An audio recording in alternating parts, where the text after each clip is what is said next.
from here. Oh, from here? Oh, okay. It's ready. Oh. Can I have your attention, please? I just want to thank you so much for coming for our celebration of 30 years of official affiliation with UUA. And we have two plaques on the wall that sometime in the future, take a look at that. The first chairman or president was in 1980. So it's wonderful that we're all here to celebrate that. And we're starting off with a play. Sheila Stewart Glover, the director. In celebration of our 30th congregation anniversary, we are presenting a second enactment of the night Thoreau spent in jail.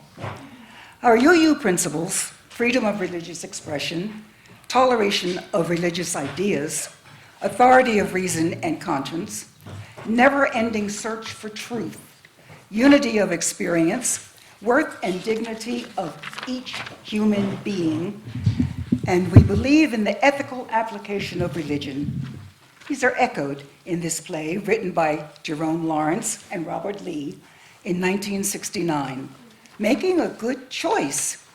Waldo Emerson was pastor of the Second Unitarian Church in Boston, Massachusetts, and his speeches and conversations depicted in The Night Thoreau Spent in Jail reflect his belief and use of those principles. Our cast: Henry David Thoreau, Michael Carl. Ralph Waldo Emerson, David Doyle. Lydian, Lorelei Schober. Deacon Ball, Ken Lopez. John Thoreau, George Smith. John is Henry's older brother, in case we don't know who he is. Mother Thoreau is Carol Hoy. Sam Staples, Donald Burke. And Bailey, Jaime Brewster.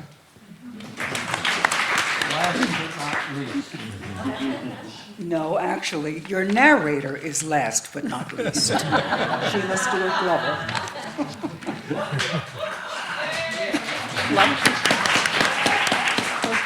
Our play does not present events in chronological order.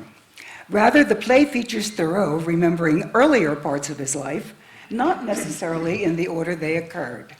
We begin with Ralph Waldo Emerson in his old age, recalling the memories of his friend Henry.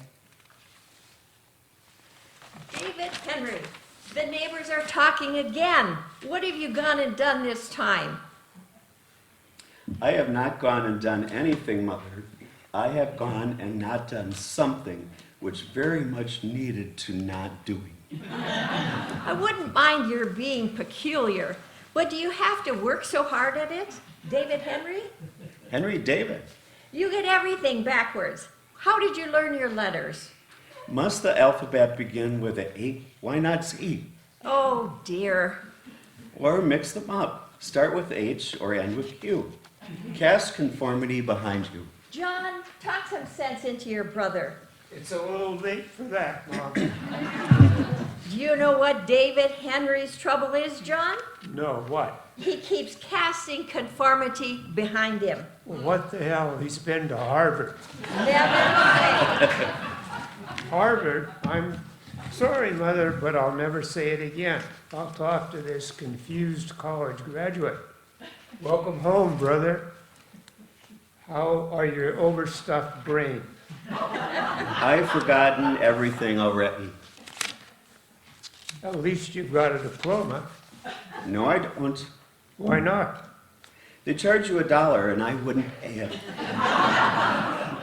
But think how proud Mama would be if your diploma from Harvard was framed on the wall. Let every sheep keep his own skin, John. I got my education outside of So, college. who is this inspiration? His name is Ralph Waldo Emerson. Emerson, the preacher? The philosopher? Yes, he's the one who has given me an education. Well, now that you've turned your backside to Harvard, what do you plan to do? Well, I'll think for a while. That will be a change from college. Well, dear, Can you do your thinking privately and not going around upsetting the neighbors? Well, profound thoughts should not go unspoken. Profound thoughts won't put food on our table. Why don't you get a job? What will you do? Do you have any idea? I want to be a teacher. I want to be as much as possible like Ralph Waldo Emerson. Now we join Waldo in the courthouse as he concludes an address and talks briefly with his wife. There is no higher calling, a higher order than the one we are living. To initiate change and social justice, we must all cast conformity behind us. Your lecture was splendid, dear. Oh, Lydian, I think I read one paragraph twice. I lost my place. Nobody noticed, dear. If nobody noticed, then nobody was listening. They thought you did it for emphasis, dear. Older audiences are much too forgiving. I must go and practice my lecture for tomorrow. Waldo, remember that transcendentalists need sleep too. You must rest to keep your health. I can't rest until my thoughts are in order. I'll join you shortly. Good night, Lydian. Good night, Waldo. Henry now recalls an incident while he was a schoolmaster. John and Sam portray his students.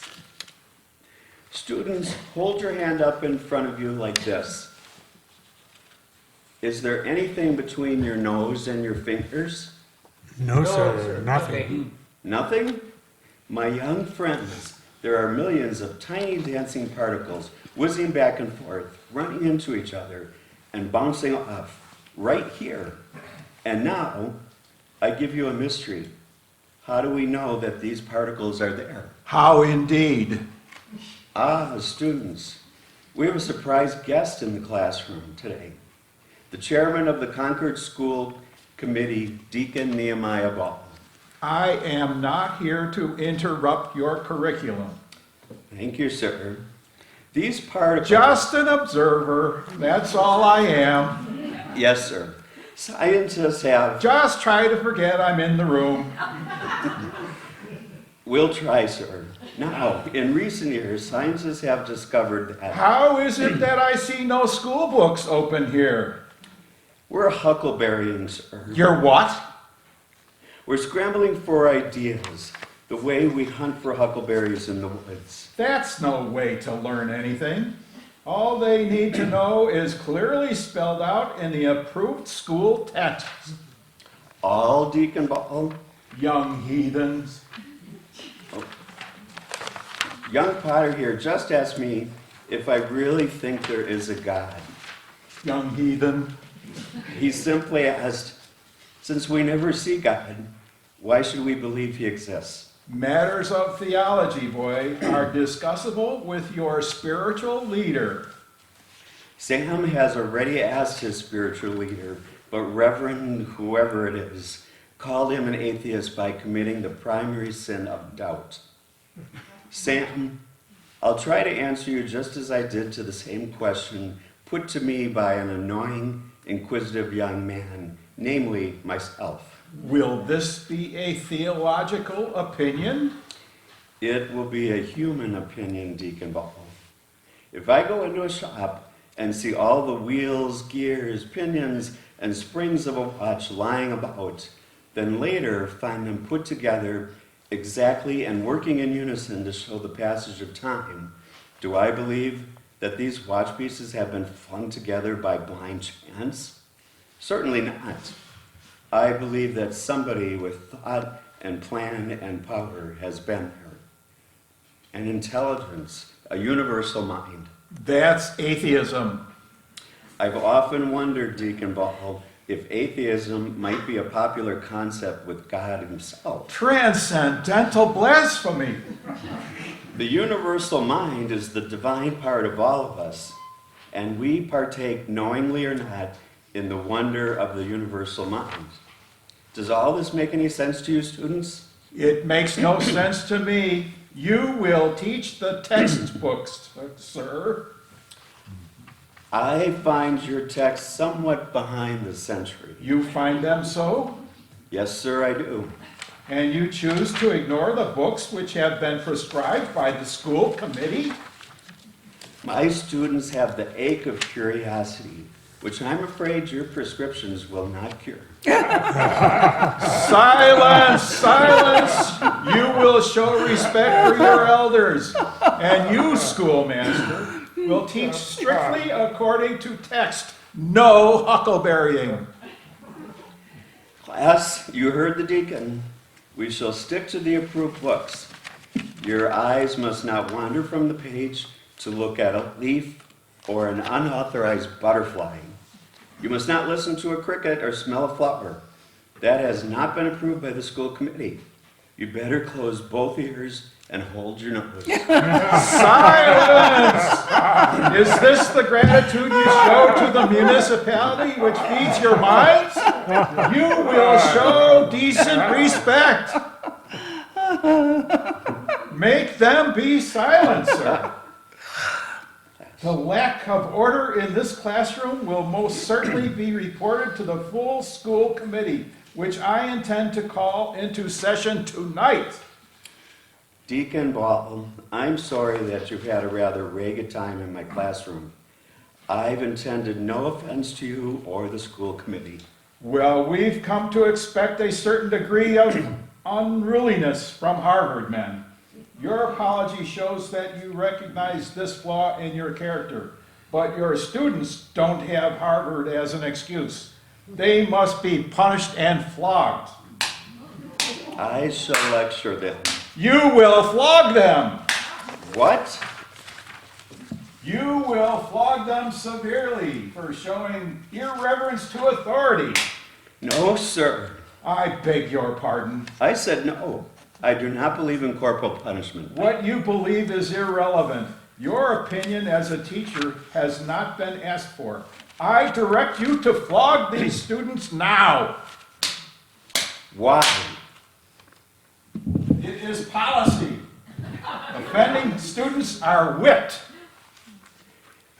And what would that teach them? Obedience, an essential quality in subordinates, whether they are pupils in a classroom or soldiers on a battlefield. My students are not training to be soldiers. These young people are not yours. They have been sent to you by the tax-paying citizens of Concord, who expect you to abide by the rules laid down by the school administrators. Perform your duties, Schoolmaster Thoreau, and flog them if you expect to retain your post in this community. Then I am happy to be able to report to the committee that Schoolmaster Thoreau resigns as a teacher in the public schools of Concord. Resignation accepted. Students, it pains me to do this, but conscience must be my guide. Class is dismissed. Good day. Our next recollection finds Waldo concluding an address to his congregation. Friends, it pains me to do this, but conscience must be my guide. I cannot comply with custom. I cannot perform the rites required of me by this congregation. For I have searched the scriptures and can find nothing which calls on us to repeat endlessly the ceremony of the Last Supper. Intellectually, emotionally, spiritually, I cannot administer this sacrament. So I resign my position as pastor of the Second Unitarian Church of Boston. I shall never preach again. Well, I shall never teach again. The school doesn't need a school committee or approved textbooks. All the school needs is a mind that sends and a mind that receives.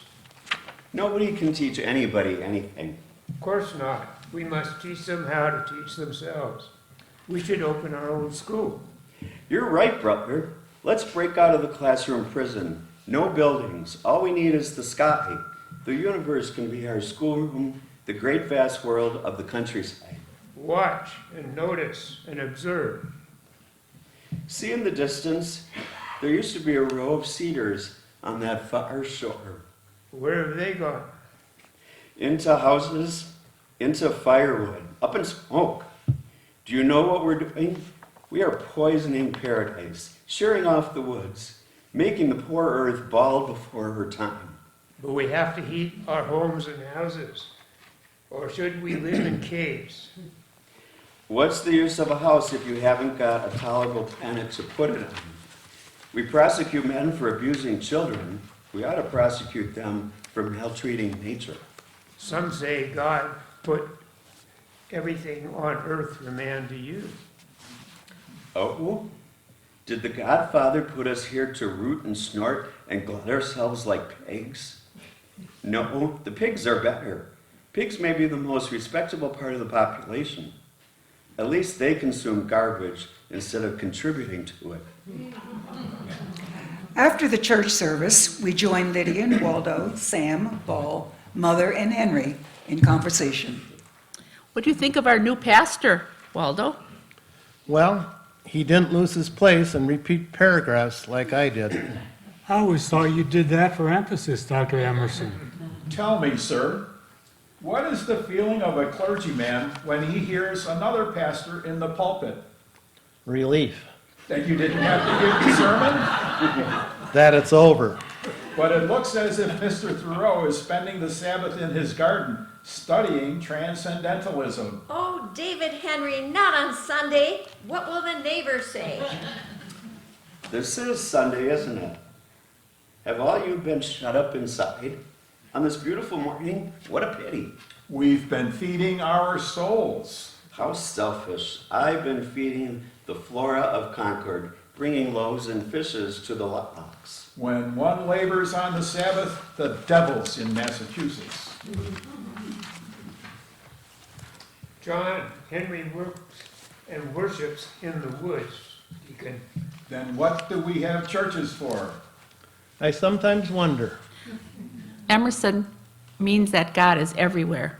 The Lord I know rested on the seventh day. Why, Deacon Ball, you're older than I thought.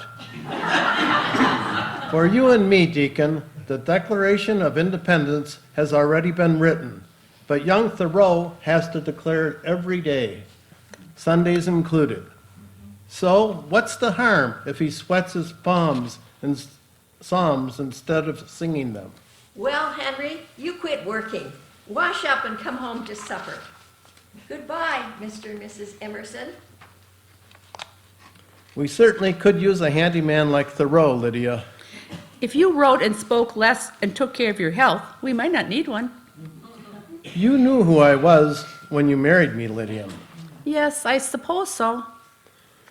Mr. Thoreau, would you like to work for me? I would consider it an honor, Dr. Emerson. What sort of work would you like to do? Anything. I wish to use my hands. And what about your head? It could be useful for burrowing, perhaps. You're giving up thinking? For this lifetime, yes. Mrs. Emerson will assure you that, of all God's creatures, I am the least handy of men. My skill at carpentry stops at cutting cheese. There's a great deal that needs doing. The wall by the back meadow needs mending. The weeds are at war with the marigolds, and the weeds are winning. They're doomed. Being a weed myself, I will infiltrate their ranks. I think this might prove to be a very good arrangement. Now, there's the matter of compensation. I've been paid with something far more valuable than money.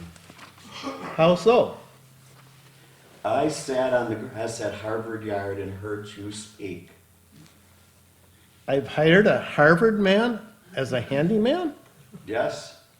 The words you fling into an audience from the lecture platform, you never know what happens to them, do you? I try not to think about my disservice to others.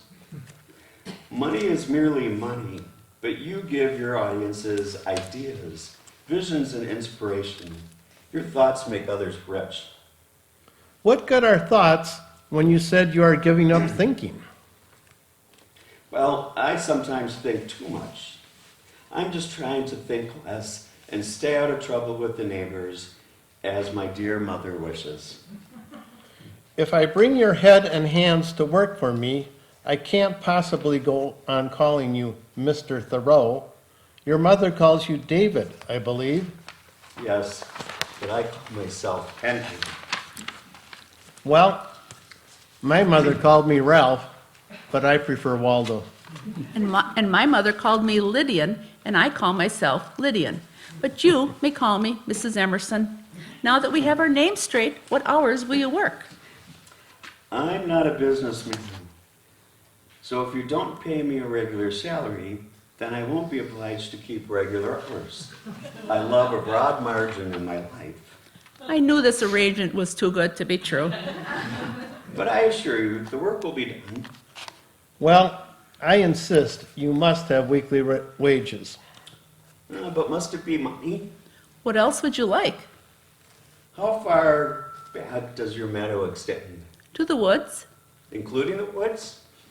A section of it to the shore of the pond.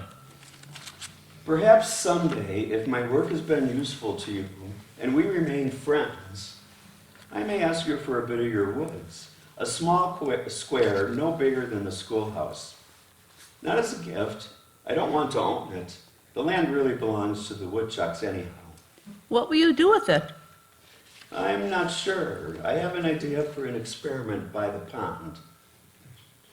Well, I don't know what kind of experiment you have in mind, but if the woodchucks don't object, neither do I. Thank you, Dr. Walpole. I don't really have time to make a list of all the things that need doing. Lydian, could you give Henry the details about various things that... Don't make a list. Things will tell me what needs to be done. Oh, what a relief. The problem of having people help you is that they are constantly completing what you gave them to do, and they come knocking on your door saying, "What shall I do next?" I respect a man's privacy. I'll never knock at the door of your study. Don't be too much of a stranger, Henry. I might interrupt your work now and then and ask you to pull a few weeds in a lecture I'm writing. I'm not a polite man. I'll be frank with you as I am with the back meadow. But I must get home to supper now. I look forward to working with you. Good day. Good day, Henry. Not many people will understand that young man. He doesn't seem to want anything. Perhaps he wants too much. Later, Deacon Ball, John, Mother, and Sam meet in the town square, and they're joined by Henry. This sure has been a peaceful, obedient, and God-respecting town since your brother moved out to the woods, John. Well, Henry claims that he's found peace and order in nature that is absent in our society. Society cannot experience peace and order when people like Henry question authority. Society cannot experience progress unless people question authority. You Thoreaus are a dangerous lot. Deacon Ball, my sons are really good-hearted boys. They're just a little hard-headed sometimes, and they don't listen to their mother. Or anyone else, for that matter. Sam? How long is your boy fixing on staying in them woods? Well, Constable Sam, till he's ready to come out, I guess. I can't imagine he's eating well or keeping warm. I worry myself sick most nights just thinking about him all alone by Walden Pond. Well, I've got something I have to give him. Let me know when he's back in town. Speaking of the devil, here he comes now. You've condescended to pay a call on civilization, Mr. Thoreau? Reluctantly, yes. Hello, everyone. I've missed you, Henry. We all have, brother. I can't say I have. How is life among the savages? If I'm in Concord long enough, Deacon, I may find out. Hello, Henry. Hello, Sam. What's wrong with your foot? Foot's fine. Got a sick shoe. Hole in the sole, like some folks in this town. The cobbler will cure my problem. Henry, I got something here for you. Oh? I can understand how a man could forget being as busy as you are, out there writing about them birds and talking to the fish. Naturally, it don't occur to you to think much about taxes. No, I don't ever think about taxes. I have no intention of paying them because I don't believe in my government's policies and practices. But you must pay your taxes, dear. Like all law-abiding citizens. Why? It's the law. I ain't blaming you for being forgetful, Henry. It may surprise you to learn that you ain't paid your tax for 2 years. 6 years, Sam. Check your record keeping. Well, I got this order, and I got to serve it on you whether you likes it or not. Here. Sam thrusts the legal paper on Henry. Henry takes the document, glances at it, and then folds it and slides the paper over the hole in his shoe and pulls the shoe on. Well, thanks, Sam. I appreciate this. This may solve the problem with my soul. You're right considerate, and it fits just fine. Exactly what I needed. I may not have to go to the cobbler. Now, Henry, that there is an official paper. You can't walk over it like that. Why not? Best thing I've ever gotten from the government. Most practical, anyhow. Looky here, Henry. You gonna pay up your tax or ain't you? Do you pay your tax, Sam? If I didn't, I'd have to arrest myself. Are you going to arrest me? I don't want to, Henry, but the government gets persnickety about taxes when we got a war going. After all, it ain't a big sum of money. I'll pay it for you, dear. I'll give you a loan, and you can pay me back when. I will not pay 1 copper penny to an unjust government. I wouldn't pay the tithe and tariff to the church, so I signed off from the church. Well, Sam, I'm right ready now to sign off from the government. Where do I sign? You can't do that, dear. Why not? Well, even the president has to obey the laws. The poor president, by preserving his popularity and doing his duty, he doesn't know what to do. If the majority says, I'm the majority, a majority of 1. Arrest him! No, don't arrest my boy. He's just headstrong. Give me a chance to talk some sense into him. Go ahead, Constable, arrest me. If one honest man in this state of Massachusetts had the conviction and courage to withdraw from this unholy partnership and let himself be locked up in the county jail, it would be the start of more true freedom than we've seen. A few farmers had the guts to block the British from the bridge up the road. We cannot have lawbreakers in this town, Mr. Thoreau. We'll see how free you feel in jail. What law ever made men free? Men have got to make the law free. And if the law is wrong, by heaven, it's the duty of a man to stand up and say so, even if your oddfellow society wants to clap him in jail. That's revolution. Yes, sir, that is revolution. What do you think happened at Concord Bridge? A prayer meeting? what are you trying to do, Henry? Wipe out all the laws? As many as possible. Throw him in jail. What are you waiting for, Satan? Get out the chains. Drag me off to jail. There must be something almighty wrong when a man's so willing to go to jail. Sam, it's very simple. What the government of this country is doing turns my stomach. And if I keep my mouth shut, I'm a criminal to my conscience, my God, and to society. You want $1 from me, Sam Staples? Well, if I don't approve of the way that dollar's spent, you're not going to get it. You think a lot of Dr. Emerson, don't you, Henry? Usually, Well, he's paid his tax. that's his problem. I'm not paying mine. All I know is it ain't fitting to throw a Harvard man in jail. Is that a compliment, Sam? Yes, sir. An honester man than you I never knew. Well, thanks. Now clap me in your Bastille. Think twice about that. Your actions, brother. I already have, John. You'll drive me to an early grave, David Henry. Sorry, Mother. Tell Dr. Emerson to come and visit me in jail. There are some weeds I'd like to pull from his speeches. I'll tell him all right. Perhaps he can talk some sense into you. I knew your life alone in those woods would lead to no good. If you'd stayed at home, this would have never happened.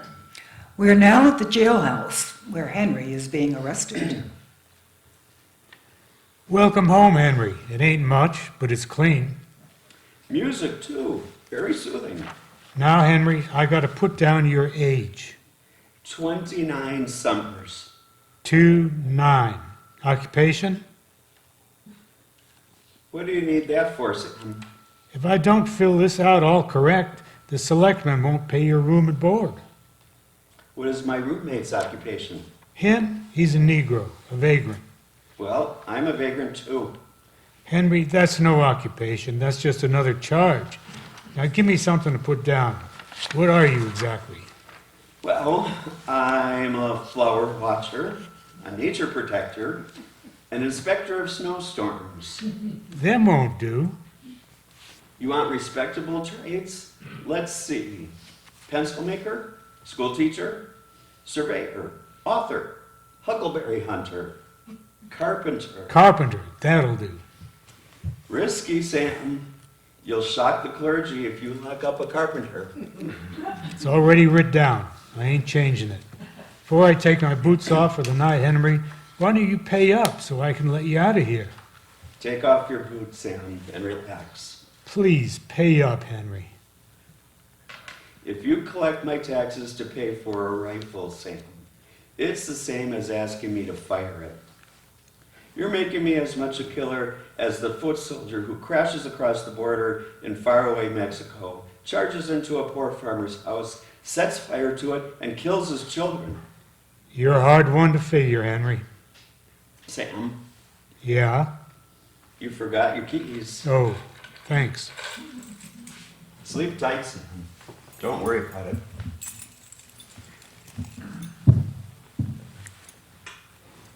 Excuse me, my friend, but we have a problem here. Huh? What? Are you awake? Well, I guess I'm not full awake. Nobody is. I would like to meet a man who is completely awake. Well, I ain't him, so go to sleep. My friend, every human being has an inalienable right to snore, provided it does not interfere with the right of the other men to sleep. Well, if you was sleeping, you wouldn't be bothered by my snoring. You awake now? Do I got choice? Well, I appreciate your company. This is my first time in jail. What do you do to get yourself locked up? What do you think? Well, a man who talks educated like he can't have done something small must be murdered or worse. It's worse. I refuse to commit murder. That's why I'm here. Well, who they want you to kill? Mexicans. What? Who's that? People in Mexico. That's where the war is. What war? The Mexican War. Friend, this cell may be the only place in the United States that's at peace. Who's fighting who? We've got a president who went out and started a war all by himself with no help from Congress and less help from me. First I hear of it. Which side you on? Are you against 'em or one of 'em? I am one of me. That don't make no sense. Well, that's how most people respond to what I say. Where do you live? Wherever I stop for the night. Where do you live?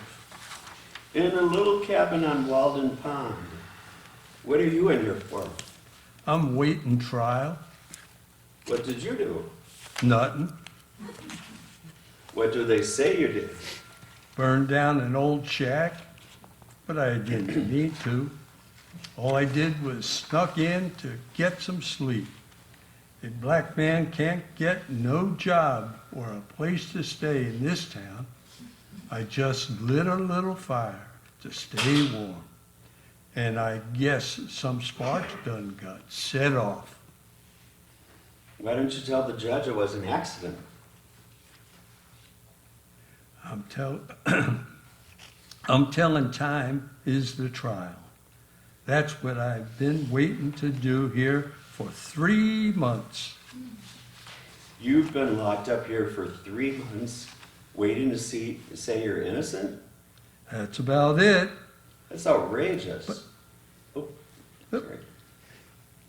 That's I'm a- going to give Sam a piece of my mind. What's your name? Bailey, but now don't go making no ruckus on my account. I no troublemaker.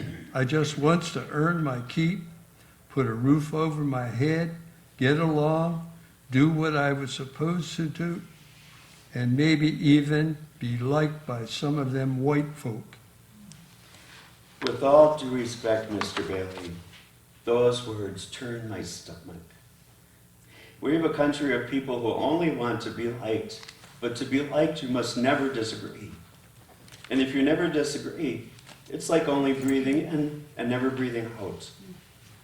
Man can suffocate on courtesy. You sure talk like a smart fella. I bet you can even write. Sometimes. I wish I was a writer. I could write my name. I'd die happy if I could write my name. Then you do better than most writers. I bet you're a teacher. I was, but being a teacher is like going to jail. Once it's on your record, you can never get rid of it. Well, you teach me how to write in the morning, mister? I'll teach you to write if you teach me what it's like to be black in this society of ours. That'll be a hard lesson. I'm going to need some sleep to teach you all that. All right, I suppose we should turn in. I promise not to wake you again. And I'll try not to snore so loud. Good night, Bailey. Good night, mister. Say, what's your name? Henry David Thoreau. My mother calls me David Henry, but I prefer Henry David. Good night, Mr. David. Just call me Henry. Okay, Mr. Henry. Good night. Good night, Mr. Bailey. The next morning finds us still in the jailhouse. Wake up, gents. You got visitors. Can't anyone get any sleep around here? They your friends, Mr. Henry? I'm sleeping in. Henry, what are you doing in jail? Waldo, what are you doing out of jail? Henry, if you needed money for your taxes, we would have paid you for your work. But since I have no money, I can't pay taxes I don't believe in. Well, I have paid my taxes and I cast my vote. I have used the ballot box to affect public policy. What more can a man do? Cast your whole vote, not just a strip of paper. Spread your whole influence over this land. We must go along with the majority. When the majority is wrong, Henry, you have wits enough to know that in order to get along, you have to go along. go along with what? A government that fabricates war against its neighbor? A country that tolerates slavery and treats Negroes like animals? Henry, you must consider the economic and sociological ramifications. When white people and blacks try to live together, it's infinitely complicated. Then simplify. Simplify. Treat people as equals. You complicate matters all the more by rushing things and pushing for change. You're a naturalist, Henry. You understand the slow evolving of the seasons. It's the same with human relationships. You can't rush a sunrise. We live in a society where men leap off of moving freight trains and scramble through the woods to cross the border into Mexico because it is a freer country than ours. Canada still has the crown, but it doesn't have a fugitive slave law. A Boston policeman killed a black man who tried to reach freedom. But such dead men will get little solace from Dr. Emerson's leisurely sermon on slow evolving of the seasons. I am just as shocked at the death of that man as you are. His name was Henry, too. Henry Williams. I am just concerned about, Are you? He was a new man with a new name, on the verge of freedom and a new life. But to you, Henry Williams is a cold abstraction to be used as a digression in one of your lectures. how can you be so unpleasant to me when I'm trying to agree with you? I expect more from you than from anybody else. That's why I'm more disappointed in you. Well, what do you expect of me? Speak out. I speak. It's not enough. Spur people to action. Shout. I'm not a shouter. Not with your voice, with your brain, Waldo. I can't reach anybody. I can't catch the attention of people. Nobody listens to me. But my God, you are Emerson, darling of the Lyceum, Lord of the lecture circuit. Every word you say from the platform is treasured like an heirloom. Stand up, Waldo, and say what you believe. Sometimes I think I invented you, Henry, or at least prophesized your coming. You live what I talk about. But I couldn't exist the way you do. Whenever I think of your aesthetic existence at Walden, I grow cold. But I admire you, Henry. I really do. You're my walking ethic. Those are the exact words I used to describe you to Carlisle in England. Do you know what I told Carlisle about you? I don't care what you told Carlisle or any of your friends. My concerns lie at home, not abroad. I said to Carlisle, of all the men in Concord, Henry Thoreau is the best. A poet as full of buds of promise as a young apple tree. That's what I told him. Waldo, don't talk about me, talk to me. Listen to me. Can you lie in your warm bed every morning and have your breakfast brought to you, your soft-boiled egg, your toast and tea? And can you lift your right hand to your mouth with your left hand paying taxes to a government that is killing men in Mexico, fostering slavery, and shooting black men at freedom's border? How can you swallow, Waldo? How can you taste? How can you breathe? How can you cast your ballot with your right hand when your left hand helped kill Henry Williams in his flight from injustice? Do you think I don't care? Because I don't rant like Jeremiah, do you think I'm not outraged? I do what I can, what can be done within the bounds of the law. That's not enough. Do the impossible. That's what you tell people in your lectures. But you don't really believe any of it, do you? You trundle up and down New England, stepping to the lectern with a beneficent smile, accepting handshakes of mayors and the polite applause of little old ladies. You go on singing your spineless benedictions. What I say is not spineless. Well, occasionally you've sounded a battle cry, but you yourself have refused to hear it. You are a very difficult man. Good. The world is too full of easy men. Henry, you're upsetting my husband. Do you want me to go out and advocate violence and rebellion? I ask you to stop violence. Look around Concord. What do you see? We have become everything we protested against. And what are you doing about it, young man? You pull the woods up over your head. You resign from the human race? Could your woodchucks, with all their wisdom, have saved Henry Williams? Will your fish build roads, your forests teach equality, or your beloved flowers sue for peace? You have run away from your responsibilities. You have no right to judge. It's very simple for a hermit to sit off at a distance and proclaim exactly how things should be. But what if everybody did that, Henry?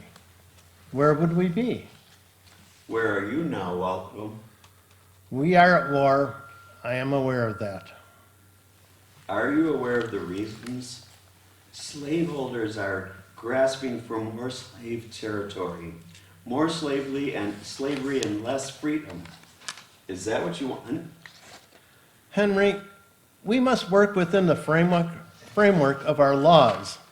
The end to this war, the condition of the blacks, this is the business of the President and the Congress. Do you really believe that? Then I guess I'm wrong. I thought you had the same disgust that I have for what the military is doing. But if it doesn't trouble you, then I must have made a mistake. You're right to keep still. Go back to the woods and leave you both at peace with your word. All right, my young conscience, what shall I do? Declare yourself. I will, absolutely. The next time the occasion arises, Now. A year ago is too late. I'll get you an audience this afternoon in Concord Square. I will find my own audience in my own time. You tax my patience and my health, Henry. Good day. Are you coming, Lydian? Yes, dear. I want one last word with Henry. Very well. Sam, let me out of this cell. Yes, sir, coming. Henry, I must tell you something you may not know. My husband loves you as much as any man can love another. He was my God, but no more. If he is the deity, I am a debtor. Why you try so hard to hurt him? He hurts me. He cares what you think, so he gets excited and overstates himself. Patronizing, that's what he is. I won't sit at the foot of his pulpit. When he talks of you, He never talks to me. Was he talking to me just now? His mind was in England, pontificating with Carlyle, Coleridge, and Wordsworth. your jealousy widens the distance between. It's a waste of breath talking to your husband. Trying to have a sane discussion with him. I waste my time and lose my identity. I can't bear to hear you both wrangling and tussling like boys at a cricket match. What has happened to the ideas that bound you together? Your husband, Mrs. Emerson, has the misfortune of being a famous gentleman, and he is drowning in his own success. You are my husband's best friend, and you don't even know who he is. You've drawn some kind of ideal in your mind, some imaginary Waldo, the way you want him to be. Please, Henry, give him the same liberty he gives you, to be what you are. That's all I ask. Sam, I'm ready to leave. Yes, ma'am, be right there. Goodbye, Henry. Make peace with Waldo. Goodbye, Mrs. Emerson. Help Waldo make peace with his world. Regulations say I gotta feed you vagrants. Kinda against my nature, but the law's the law. I'm not hungry. Well, I am. Never had so many people hold up my breakfast time before. Porridge ain't very good. The cocoa's hot. Then you eat the porridge and I'll drink the cocoa. You get a double portion of your porridge today, Bailey. Much obliged. I got a bit of news to tell you, Henry. You can leave now, anytime you mind to. Leave?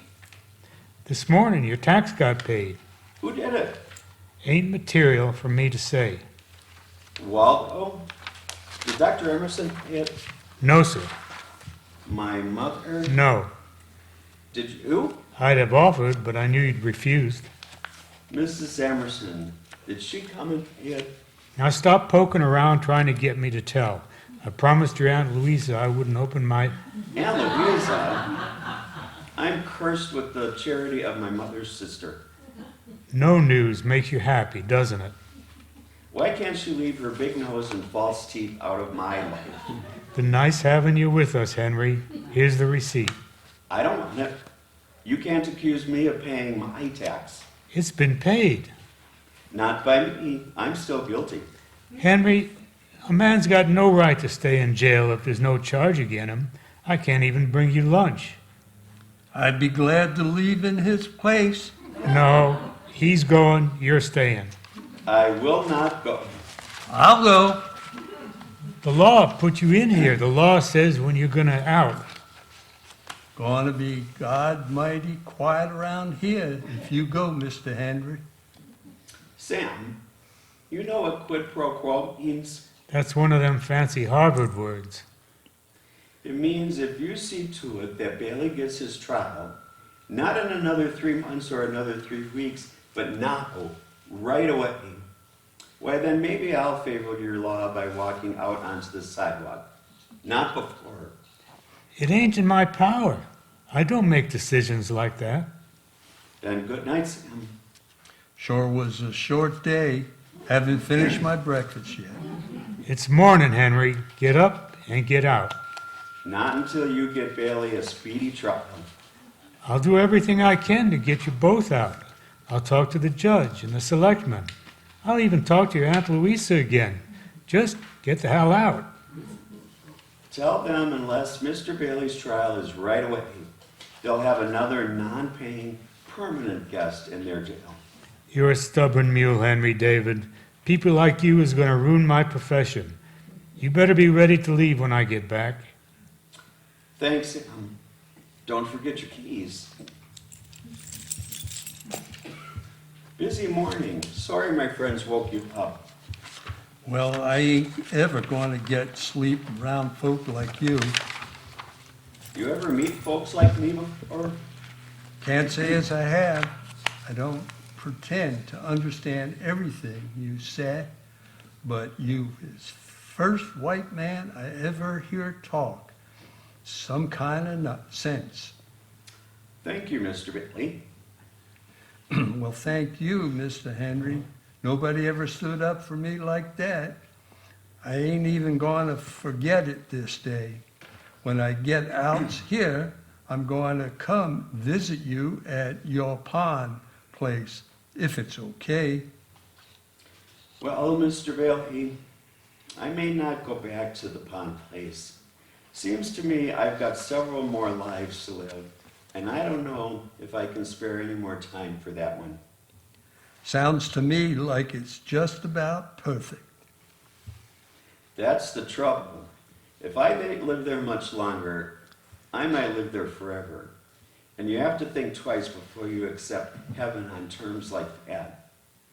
At Walden Pond, I tried to escape, but escape is like sleep. And when sleep is permanent, it's death. Billy, I must leave Walden. I can no longer be here.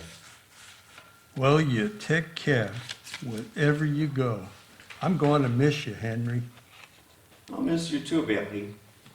Bright morning. Gonna be a fine day out there.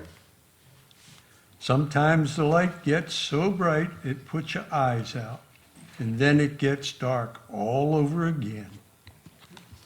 But every night has its dawn, Billy. And someday, you and I will walk together in the light. I hope so.